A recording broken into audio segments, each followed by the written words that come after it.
Hi, I'm Thomas Ryan with Thomas Ryan Real Estate, and these are my 2020 reflections. Like so many of you, this year started on a high for me. I was coming off one of my most successful years in the business. I had an almost 1-year-old boy at home. We were getting into the rhythm of life and ramping up for another great year. In 2019, I set a transaction goal of 19 transactions of homes sold, leased, or referrals. And at the 11th hour on January 30th, 2019, I was able to reach 19 transactions for the year.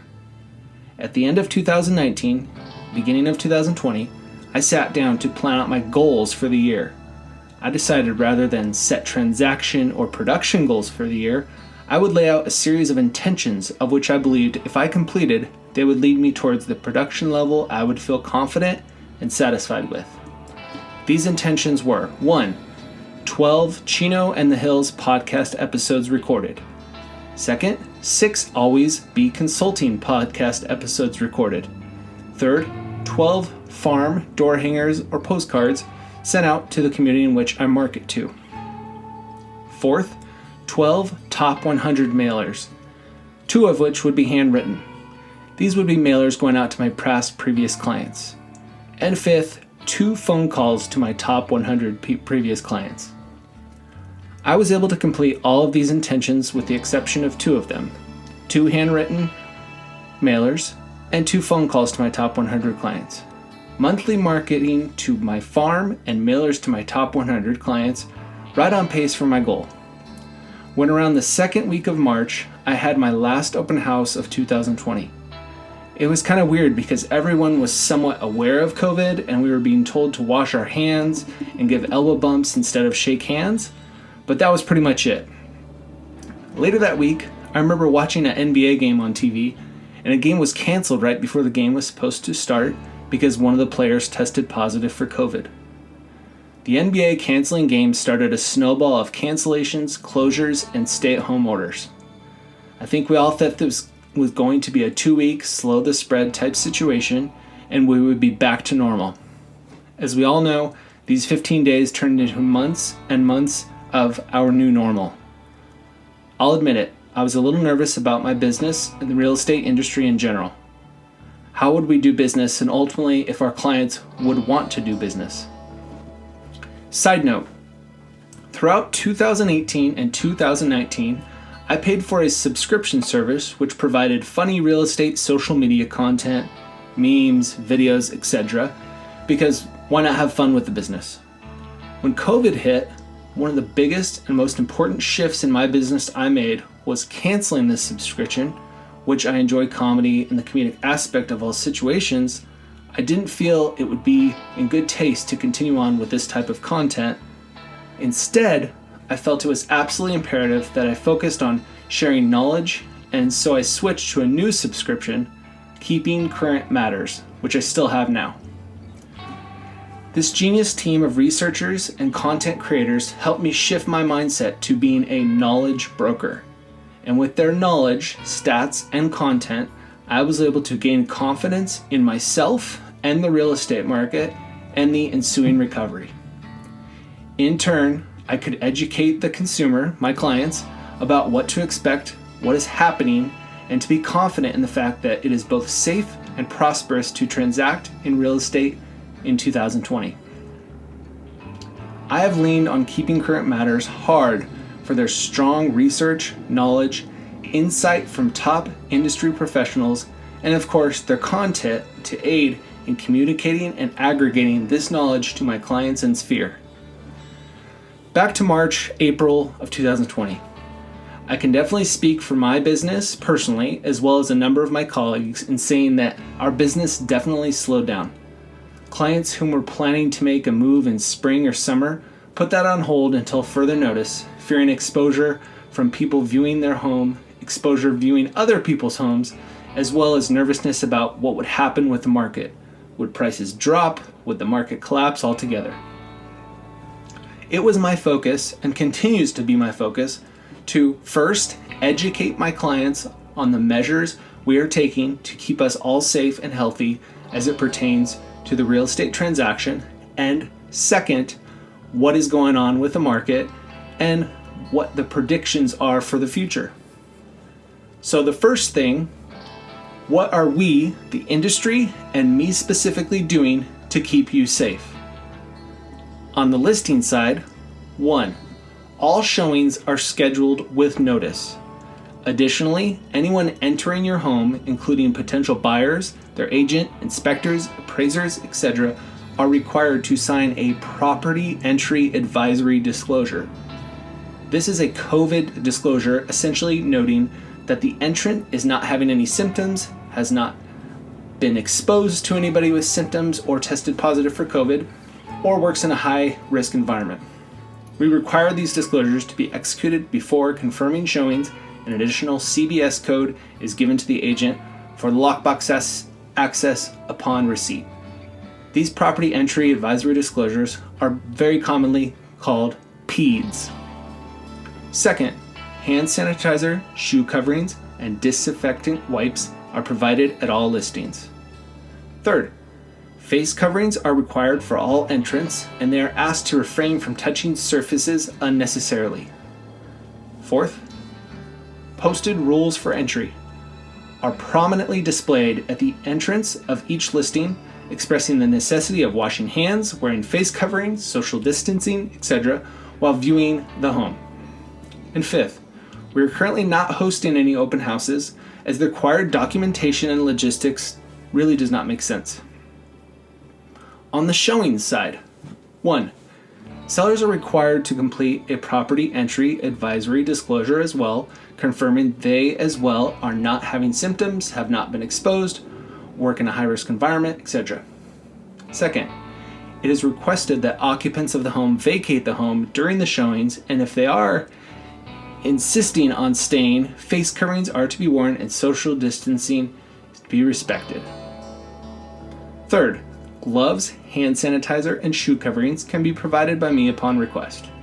Fourth, I personally wear gloves during all showings and can open necessary doors and cabinets, so it is a touchless experience for my buyers and limited exposure to the home.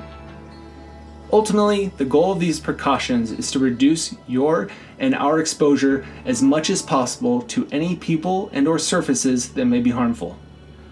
I have personally not heard of any stories where any transmission or outbreak has taken place as a result of a real estate showing, and I, for one, intend to do my best to keep it that way.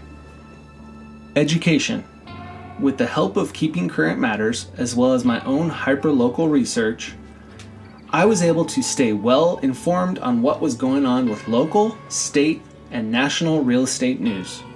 Through the use of in-depth research and insight from industry professionals and economists, very early on the indications were that real estate would become booming back. There were many key factors that have contributed to this. 1. Historically low interest rates. In 2020, mortgage rates hit all-time lows 16 times. 2. Very little inventory. Basic supply and demand principles. Very few homes on the market with ample buyers searching for those homes. 3. Family priorities changed in what they needed in a home. They wanted bigger yards, pools, home offices, etc. 4. Working remotely allowed for people to move away from big cities and employment hubs. 5. Renters have had an increased urgency to purchase a place of their own.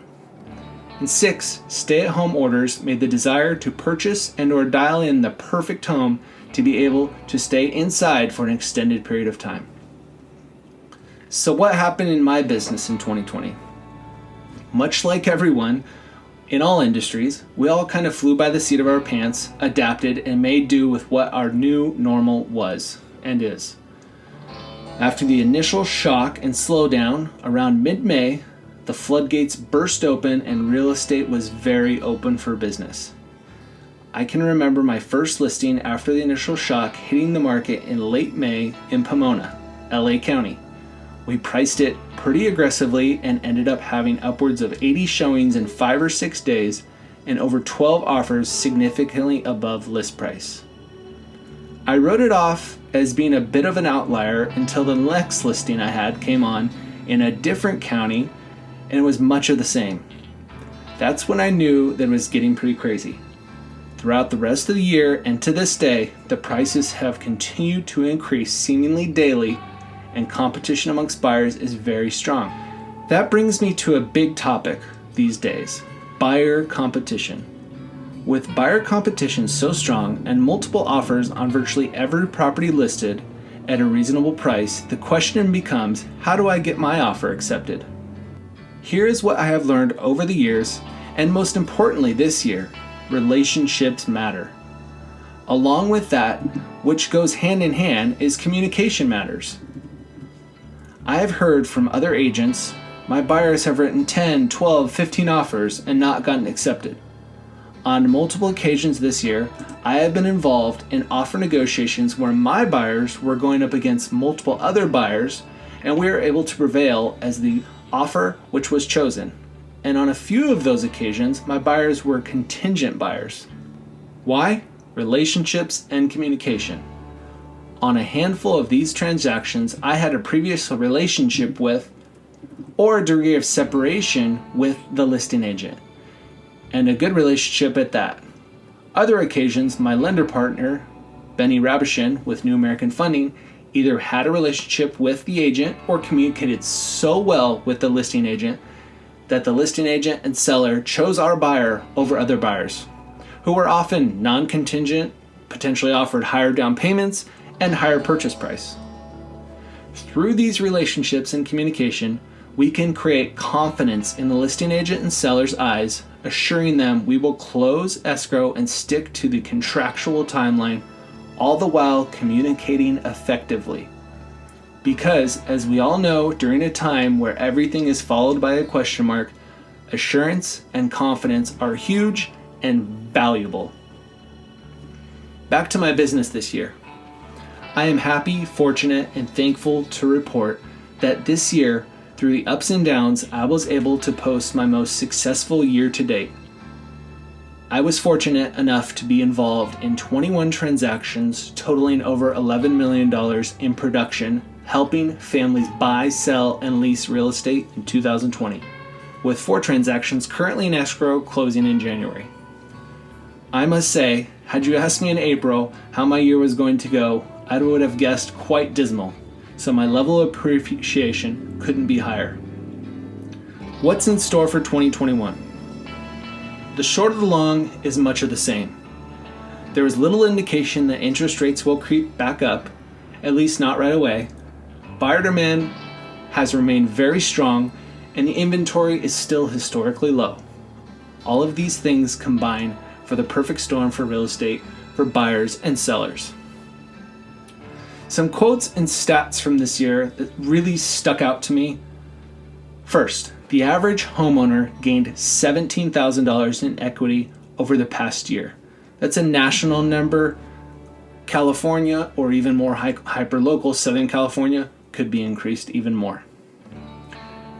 According to John Burns Consulting, 58.7% of homes in the U.S. have at least 60% equity, and 42.1% of all homes in the country are mortgage-free, meaning they are owned free and clear.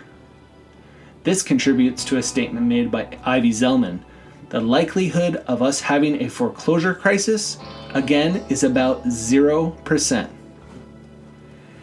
Daniel Hale with realtor.com quoted, "We expect sales to grow 7% and prices to rise another 5.7% on top of 2020's already high levels."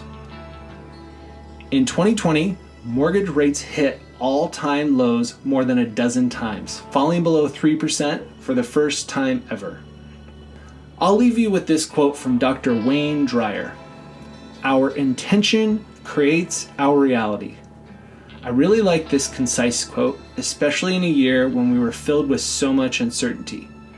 When you control what you can control with great intention, a positive reality has a funny way of surfacing itself. Thank you for tuning in. Thank you for following my journey this year. And until next time, have a great day and a happy and healthy 2021.